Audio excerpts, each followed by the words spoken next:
آج کے پروگرام کی ڈسکشن کے بعد ہم آپ کی خدمت میں ناظرین کچھ سوال پیش کرنا چاہتے ہیں جن کے ہم آپ سے توقع رکھیں گے اپنے مخالفین سے بالخصوص کہ وہ ہمیں ان کے جوابات بھیجیں۔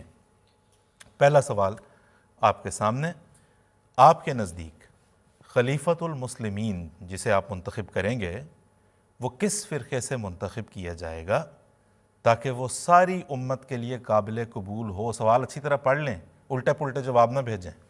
بھیجتے ہیں بعض احباب، مولانا صاحبان کی طرف سے جوابات آتے ہیں، سوال کچھ ہوتا ہے وہ جواب بالکل کوئی اور لے کے بیٹھے ہوتے ہیں۔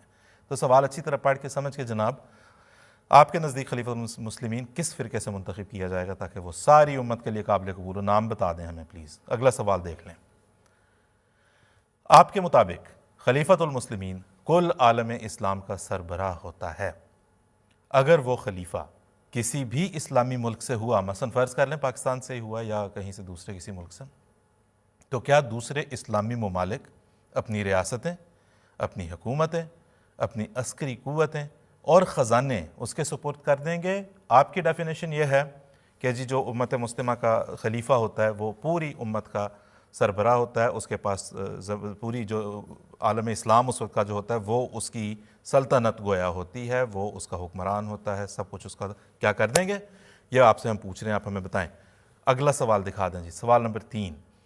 آپ کا بنایا ہوا خلیفہ جسے آپ لوگ بنائیں گے، کریں گے منتخب، گویا آپ کا بنایا ہوا خلیفۃ المسلمین جس بھی اسلامی ملک سے ہوا، کیا سعودی حکومت اسے حرمین شریفین کے والی کے طور پر قبول کر لے گی؟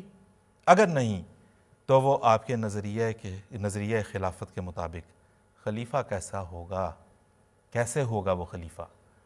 کیونکہ آپ کے مطابق تو اسے والی حرمین شریفین ہونا چاہیے۔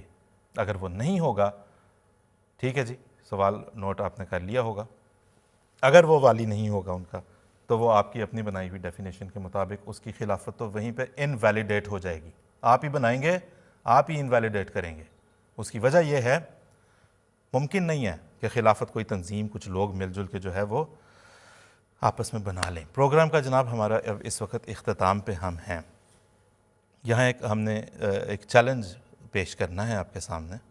اس سے پہلے ایک واقعہ مختصر سا کہ حضرت مسیح علیہ السلام کے ایک صحابی جو آپ کا پیغام سن کے، آپ کی مجالس، آپ علیہ السلام کی مجالس میں بیٹھ کے آپ کی باتوں کو سمجھ کے دلی طور پہ قائل ہو گئے کہ یہی مسیح موعود ہیں، تو انہوں نے اپنا ہاتھ جب بیعت کے لیے بڑھایا تو عرض کی حضرت مرزا غلام صاحب قادیانی مسیح موعود و مہدی موعود علیہ السلام کی خدمت میں کہ حضور میں بیعت تو کر رہا ہوں، لیکن اگر آسمان سے اصلی عیسیٰ آ گیا تو میں اس کی بیعت کر لوں گا۔ حضور علیہ السلام نے فرمایا کہ اگر آسمان سے عیسیٰ آ گیا تو آپ سے پہلے میں اس کی بیعت کر لوں گا۔ تو اس بات کو ذہن میں رکھتے ہوئے، کیونکہ ہمارا ایمان یہ ہے کہ خلافت جو ہے نا اب امت مسلمہ میں مسیح موعود اور مہدی موعود علیہ السلام کی چلائی ہوئی جو خاتم الخلفاء مسیح موعود مہدی موعود کے ذریعے جاری کی، اس کے علاوہ کوئی خلافت ممکن نہیں ہے۔ ٹھیک ہے، نوٹ کریں، آپ کی اسکرین پہ ہم آپ کو لکھ کے یہ چیلنج آج پیش کر رہے ہیں کہ اگر مسلم دنیا کے تمام ممالک کے سربراہان اور امت مسلمہ کے تمام مسالک کے تمام افراد متفقہ طور پر کسی ایک شخص کو بطور خلیفہ تسلیم کر لیں اور اس کی بیعت میں شامل ہو جائیں تو جماعت احمدیہ بھی اس خلیفہ کو تسلیم کرنے اور تمام امت کے ساتھ اس کی بیعت کرنے پر ضرور غور کرے گی۔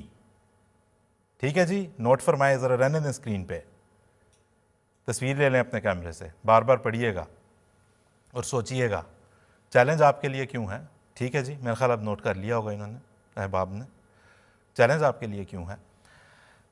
چیلنج آپ کے لیے یہ اس لیے ہے کہ آپ ایسا کر نہیں سکیں گے۔